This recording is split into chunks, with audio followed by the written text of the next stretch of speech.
नमस्कार फ्रेंड्स, मैं doctor Sumit Jaiswal, plastic and cosmetic surgeon. आज हम राइनोप्लास्टी या नोज़ जॉब के कॉस्ट के बारे में बात करेंगे। हर व्यक्ति जो राइनोप्लास्टी कराना चाहता है वो उसके कॉस्ट के बारे में डिटेल जानकारी चाहता है। वो टोटल कॉस्ट का पैकेज जानना चाहता है, हॉस्पिटल एक्सपेंस, ड्रग्स का खर्चा कितना लगेगा, इन्वेस्टिगेशन में कितना खर्चा लगेगा और आफ्टर ट्रीटमेंट कोई मेंटेनेंस कॉस्ट तो नहीं लगेगा, ये सब कुछ जानना चाहता है। सो फ्रेंड्स, राइनोप्लास्टी का एक फ़िक्स कॉस्ट बोलना तो काफ़ी कठिन है, क्योंकि ये एक फ़िक्स प्रोसीजर नहीं है। हर व्यक्ति में नोज़ की ज़रूरत के हिसाब से प्रोसीजर की जाती है। कई लोगों में बहुत सिंपल प्रोसीजर रहता है, कई बार बड़ा कॉम्प्लेक्स प्रोसीजर रहता है। राइनोप्लास्टी कई बार 30 मिनट में भी पूरी हो सकती है और कई बार 3, 4, 5 घंटे तक भी लग सकते हैं। तो सबसे इम्पॉर्टेंट फैक्टर जो कॉस्ट को डिसाइड करता है कि हमें प्रोसीजर क्या करने की ज़रूरत है।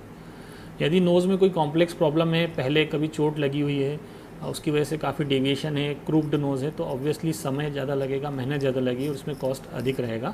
और इस तरह की राइनोप्लास्टी में अगर साथ में नेज़ल सेप्टम का डेविएशन वगैरह भी है, सो कॉस्ट रफली अराउंड उसमें 60,000 70,000 की रेंज में टोटल कॉस्ट पैकेज होता है। सपोज़ यदि किसी की नोज़ बड़ी है, उसमें अपर पार्ट भी बड़ा है, लोअर पार्ट भी बड़ा है, जिसमें कि बोन को ब्रेक करके उसकी चौड़ाई को कम करने की ज़रूरत है, जो लोअर पार्ट बड़ा है तो कार्टिलेज को रिडक्शन करने की ज़रूरत है। ये इंटरमीडिएट टाइप का जॉब हो जाएगा और इसमें कॉस्ट लगभग 55,000 या 50,000 के लगभग टोटल पैकेज लगता है। इससे थोड़ा और कम अगर हम लोग कॉम्प्लेक्सिटी की तरफ जाएं तो सपोज़ किसी की नाक दबी हुई है, उसमें डॉर्सम ऑगमेंटेशन या नोज़ की हाइट बढ़ाना है, तो उस तरह की कंडीशन में कॉस्ट लगभग 40,000 होती है। इसमें ऑप्शन रहते हैं। यदि हमने सिलिकॉन यूज़ करा जिसमें आर्टिफिशियल मटेरियल रहता है तो कॉस्ट करीब 40,000 करीब रहती है। यदि कई बार हम लोग कार्टिलेज यूज़ करते हैं, कान का कार्टिलेज यूज़ करते हैं, तो कॉस्ट अराउंड 45,000 रहती है। और कई बार डिप्रेशन ज़्यादा रहता है, हमें अधिक टिश्यू की ज़रूरत पड़ती है, तो हम लोग रिब्स जो पसली होती है वहाँ का हड्डी को यूज़ करते हैं। उस केस में कॉस्ट लगभग 55,000 तक हो जाती है। कई बार और से सिंपल प्रोसीजर रहती है जिसमें lower part of the nose में जो एला होते हैं वो बड़े रहते हैं, एलार फ्लेयरिंग बोलते हैं जिसको, एला बड़े रहते हैं, तो वो कंडीशन कई बार बिना बेहोश करे लोकल एनेस्थीसिया में की जा सकती है। तो वो कुछ माइनर प्रोसीजर रहती है इन सब बाकी चीज़ों की तुलना में, तो उसमें कॉस्ट लगभग 30,000 35,000 करीब भी हो सकती है।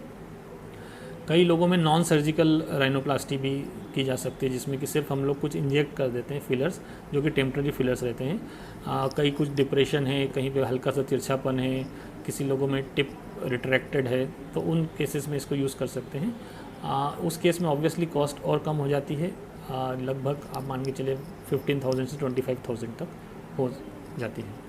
इसके अलावा एक अन्य फैक्टर है कि हम लोग कहाँ पर वो प्रोसीजर कर रहे हैं। हम लोग एक्चुअली कई शहरों में राइनोप्लास्टी या अन्य कॉस्मेटिक सर्जरीज करते हैं। ऑब्वियसली दिल्ली मुंबई में जब हम करते हैं तो उसका कॉस्ट अधिक रहता है। इसके बजाय हम लोग इंदौर में, लखनऊ में, रायपुर में करते हैं तो कॉस्ट कम रहता है। यदि आप राइनोप्लास्टी का कॉस्ट जानना चाहते हैं तो बेस्ट तरीका ये है कि आप हमें उसके फ़ोटोग्राफ भेजें फ्रंट प्रोफाइल बेस व्यू में, जिससे हम लोग आपको बेहतर तरीके से उसका कॉस्ट का जानकारी दे सकेंगे। Thank you.